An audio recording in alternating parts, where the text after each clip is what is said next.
দুঃখ কিসের, প্রাণ খুলে হাসুন। সবার জীবনেই সমস্যা আছে। ভালো খারাপ তো একটা দৃষ্টিভঙ্গি। জীবন মানেই তো কখনো রোদ, কখনো বৃষ্টি। পারলে জলের মতো হয়েও নিজের রাস্তা নিজেই তৈরি করে নিও।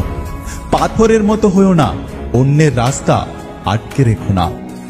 কেউ যদি তোমার দিকে ইট ছোড়ে, সেটা দিয়ে বাড়ি বানিও, তাহলেই তুমি সফল বলে পরিচিতি পাবে। পৃথিবীতে দুটো জিনিস আজও মাপা যায়নি, এক মায়ের মমতার গভীরতা, আর দুই বাবার ক্ষমতার উচ্চতা।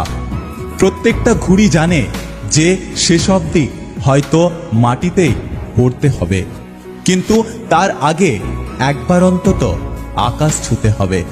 তাই তুমি তোমার জীবনে সময় পেরিয়ে যাওয়ার আগে একবার হলেও সফলতাকে অর্জন করার চেষ্টা করো। জল যদি মর্যাদা ভাঙে তাহলে তা বিনাশ হয়, কিন্তু শব্দ যদি তার মর্যাদা ভাঙে তাহলে হয় সর্বনাশ। ফুল ফুটে ঝরে গেলে যেমন আর দ্বিতীয়বার ফুটতে পারে না, সেরকমই একটা খারাপ কথা মুখ থেকে বেরিয়ে গেলে সেটাকে আর ফেরত নেওয়া যায় না।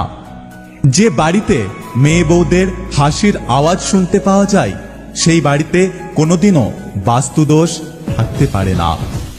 যে পিতা কন্যাদান করেন, তার ক্ষমতা নিয়ে কখনো প্রশ্ন তুলবেন না। হিরে খুঁজতে চাইলে অন্ধকারের প্রয়োজন, কারণ আলোতে তো কাচের টুকরোকেও হিরে মনে হয়। আমরা ঘুমিয়ে স্বপ্ন দেখি, কিন্তু ওপরওয়ালা আমাদের প্রত্যেকদিন ঘুম থেকে জাগিয়ে দেয়, যাতে আমরা সেই স্বপ্ন পূরণ করতে পারি।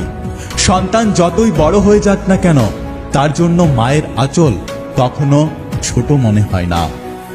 একজন পিতা নিম গাছের মতো হন। হ্যাঁ, নিম গাছের পাতা হয়তো তেতো, কিন্তু ছায়া সবসময় ঠান্ডা। ঠিক সেরকমই বাবার কথাগুলো হয়তো অনেক সময় শুনতে খারাপ লাগে, কিন্তু নিজে রোদে পুড়েও তিনি সবসময় তোমার মাথায় ছাতা ধরে থাকেন। কোকিল নিজের ভাষা বলে, তাই সে স্বাধীন।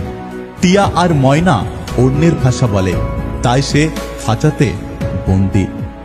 এক মিনিটে জীবনে এমন কিছু হেরফের হয় না, কিন্তু কিছু করার আগে এক মিনিট ভাবলে হয়তো জীবন বদলে যেতে পারে। আগুনে পুড়লে কেউ ছাই হয়, আবার কেউ সোনা।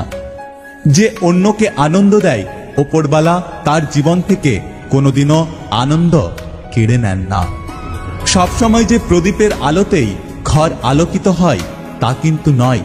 কখনো কখনো বাড়ির মেয়েরাও ঘরকে আলোকিত করে রাখে। যদি ভিডিওটি ভালো লাগে পাশে থাকবেন, আর হ্যাঁ, নিজের খেয়াল অবশ্যই রাখবেন। দেখা হচ্ছে পরের ভিডিওতে। ততক্ষণ সুস্থ থাকবেন। Take care.